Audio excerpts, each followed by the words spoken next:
अस्सलाम वालेकुम स्टूडेंट्स, कैसे हैं आप सब। अगर आपने अभी तक मेरे चैनल को सब्सक्राइब नहीं किया तो मेरे चैनल को सब्सक्राइब करें और बेल के नोटिफिकेशन को प्रेस कर दें ताकि जो मेरी आने वाली लेटेस्ट वीडियोस हैं वो आप तक पहुंच जाएं। आज की जो मेरी वीडियो है इसमें मैं सप्लीमेंट्री प्रॉब्लम नंबर 48 को एक्सप्लेन करने लगी हूँ। तो सबसे पहले क्वेश्चन की स्टेटमेंट देखते हैं। स्टेटमेंट में क्या लिखा हुआ है, if del U is equal to 2r की पावर 4r पोजीशन वेक्टर को रिप्रेजेंट कर रहा है। आगे लिखा हुआ है फाइंड यू, हम लोगों ने यू फाइंड आउट करना है। तो इस क्वेश्चन को स्टार्ट करने के लिए, इसका सोल्यूशन स्टार्ट करने के लिए थोड़ी बहुत एक्सप्लेनेशन लिखी है। देखिए क्या लिखा हुआ है। We know that the directional derivative of phi with respect to the distance R in the direction of unit vector R cap.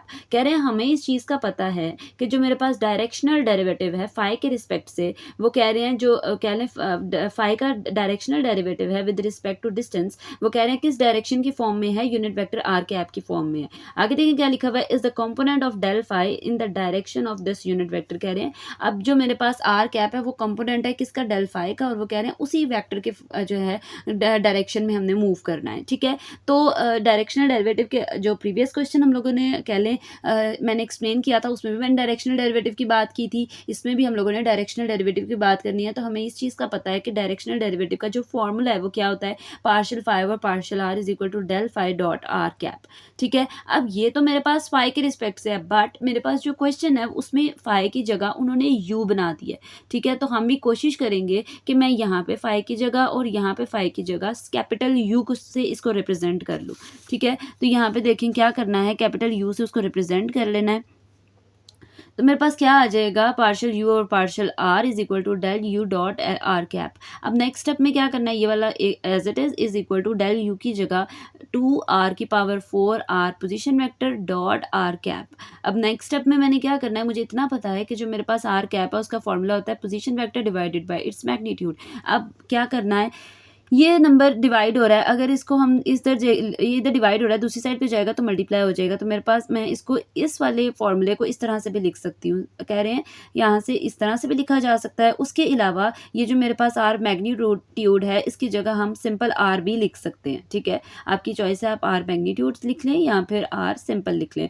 तो मैंने आर सिंपल लिख लिया है, क्यों, क्योंकि मैंने जो सिंपलेस्ट फॉर्म है, जो आंसर है उसको कह लें उस तक जाने के लिए हम लोगों ने ये स्टेप करना है कि आर जो मैग्नीट्यूड है उसकी जगह सिंपल आर लिख देना है। तो मैंने उसकी जगह जो मेरे पास आर पोजीशन वेक्टर है उसकी जगह मैंने जो आर और आर कह लें आर मैग्नीट्यूड और आर कैप पुट कर देना है। ठीक है, अब यहाँ पे देखें मेरे पास यहाँ पे बेसिस सेम है, यहाँ पे भी आर है, यहाँ पे भी आर है, बेस सेम है, जिसकी कोई पावर नहीं होती उसकी पावर 1 होती है। ठीक है, तो मैं यहाँ पे क्या करूँगी, इसकी पावर 4 है, बेस सेम है, मतलब आर एक दफ़ा लिखा जाएगा और इसकी पावर्स ऐड हो जाएंगी, मतलब 4 + 1 क्या हो जाएगा 5।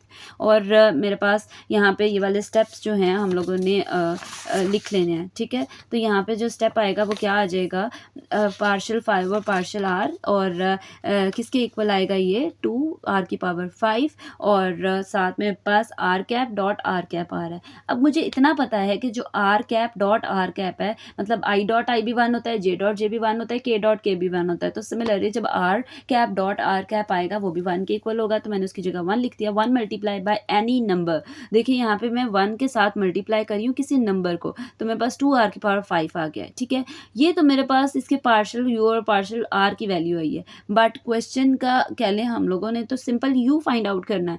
तो क्या लिखूंगी, क्योंकि क्वेश्चन में उन्होंने ये चीज़ पूछी है फाइंड u, तो जब u फाइंड आउट करना है तो हम इसको इंटीग्रेट करेंगे विद रिस्पेक्ट टू r। जब इसको r के रिस्पेक्ट से दोनों साइड्स पे इंटीग्रेशन की जाएगी तो ये पार्शियल ओवर पार्शियल r जो मेरे पास इंटीग्रल साइन होगा उसके साथ कैंसिल आउट हो जाएगा। u इज इक्वल टू क्या आ जाएगा, ये मेरे पास 2 कांस्टेंट है वो बाहर चल जाता है इंटीग्रल से, और जो मेरे पास इस पे जो रूल अप्लाई होता है वो पावर में एक प्लस और उसी से डिवाइड, जो मेरे पास पावर है इसका क्या है 5 + 1 और डिवाइड कर देना है इसी नंबर से, जो मेरे पास ये पावर आई है 6 से ही डिवाइड कर देना है। 2 1 टाइम 2 और 2 3 टाइम 6 होता है, 2 3 टाइम 6 होता है।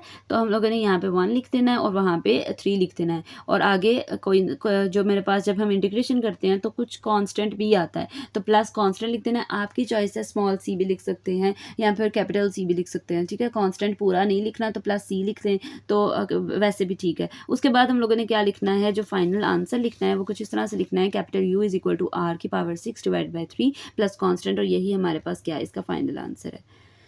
ये थी जी आज की मेरी वीडियो। होपफुली आपको मेरी वीडियो अच्छी लगी होगी। अगर आपको मेरी वीडियो अच्छी लगे तो वीडियो को लाइक करें और सब्सक्राइब करना मत भूलिएगा। तो इंशाल्लाह जो नेक्स्ट वीडियो होगी वो फर्दर सप्लीमेंट्री प्रॉब्लम से रिलेटेड होगी। तो तब तक के लिए अल्लाह हाफ़िज़।